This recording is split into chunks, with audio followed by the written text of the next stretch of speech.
Yo,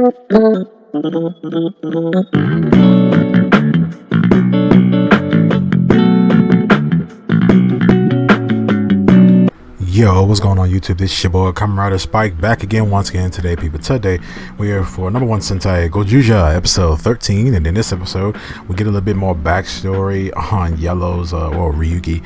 We get a little more backstory on Ryugi's life, man. It turns out old boy is the son of a very prestigious family of doctors, and we see that our Red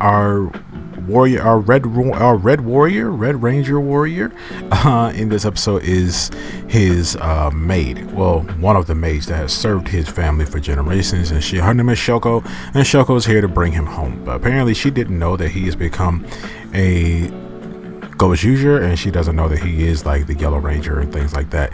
And our monster of today, our No.1 monster for today, is it's a manners number one in manners. You know, like we have a manner off in this episode, and essentially his power is that if he deems you like an irmannerable person, I guess, he puts this chain around your neck, and the heavier the chain is, which indicates like, hey, this is how much irmannerable you are.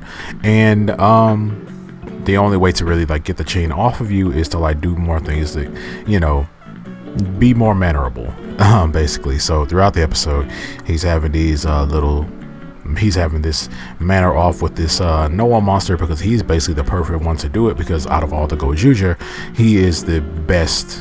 He's the most mannerable and things like that.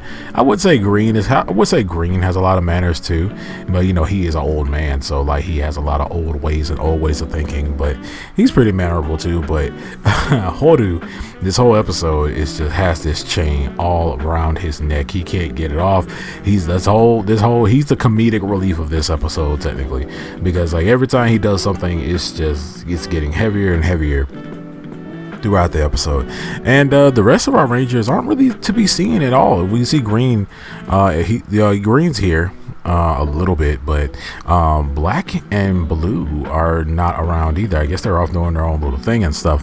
So yeah, so while they're doing this little manner off, Shoko is trying to get him to come back home and stuff, and he finds out that she is the red she's the red car ranger, which is basically for Americans turbo, well, for us Americans turbo. And yeah, she's also able to use some of, like, you know, since if you are like a warrior, or if you're using the power over a Red Ranger, you basically have like all their stuff, right? So she has like this whistle that she blows to she can make people stop in their tracks and stuff like that.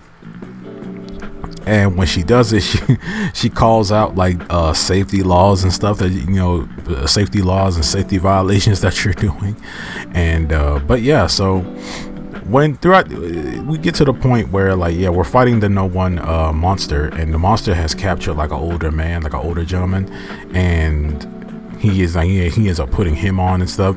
We see Garud, the king and the queen, you know, the cake king and the queen, who are stuck together, and you know, they get very much involved in this episode too. And we see that the king and the queen actually went off, and they came back with someone. They came back with a ring, seeing that off screen that they actually took down another ring warrior. And you know, Garud, he's looking at our pink girl. I still haven't got her name yet, but the girl, she's really enamored with Byakuya, and she doesn't, and he figures out that, hey, she's really enamored by him, but she doesn't know that he's Goju Blue. And he kind of like picks on her about it and stuff like that, but he's not that much involved in the episode. But he does get involved when it comes down to the final battle with the No.1 monster. They kind of come in at the last minute. We have a Bell monster in this episode as well, who's piloting a mech. So we got like three, you know, the bad guys actually stepped in to help out the No.1 monster. But yeah, we see that Yellow is fighting the No.1. Yeah, he's fighting the No.1 monster. He ends up defeating him, though. He ends up defeating him and stuff. Horu ends up transforming and using the the chain to like break. He is breaking the chain on top of the No.1 monster's head and like freeing himself. And we see after that's when the rest of the crew drop in. We see that Green ends up fighting the Bell Monster in the city, you know, in their mechs, and we see the King and the Queen, they're fighting Black and Blue, and then Garou jumps in, so now this is a 2v2. But yeah, after we see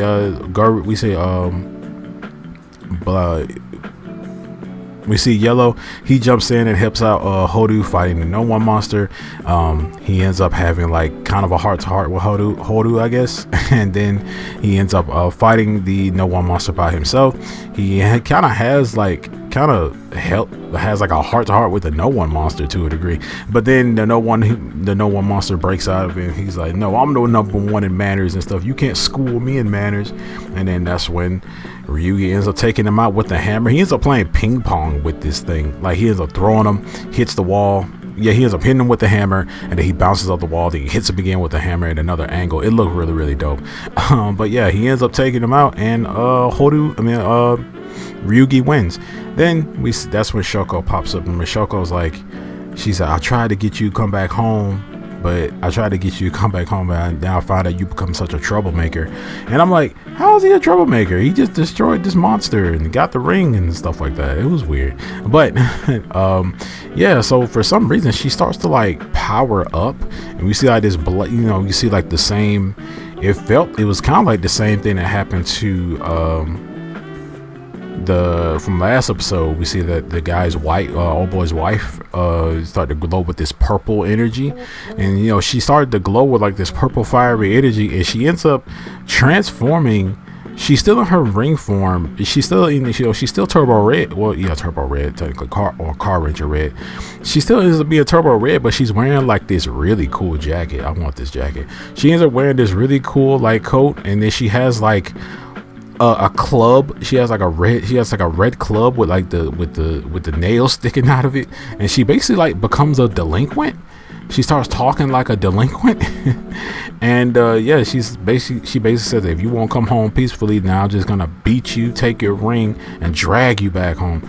And then like Ryugi's turning around, looking around like, what the heck? What the heck is going on here?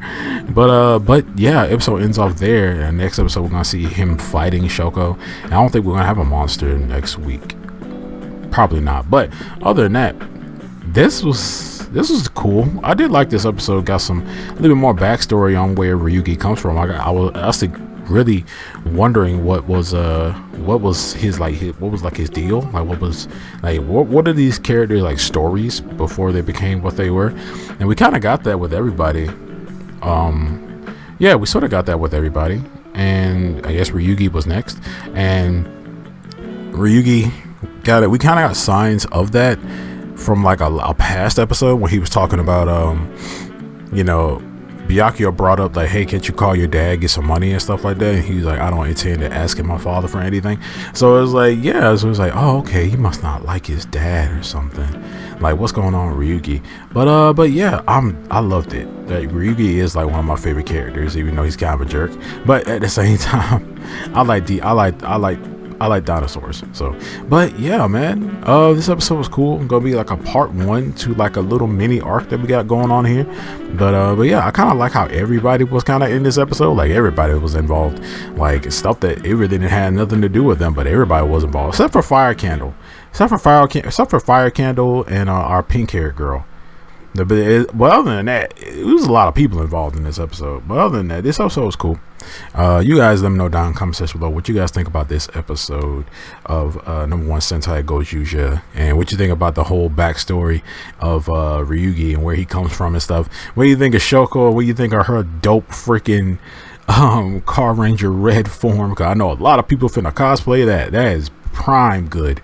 But I bet that red jacket and that freaking bat gonna be expensive.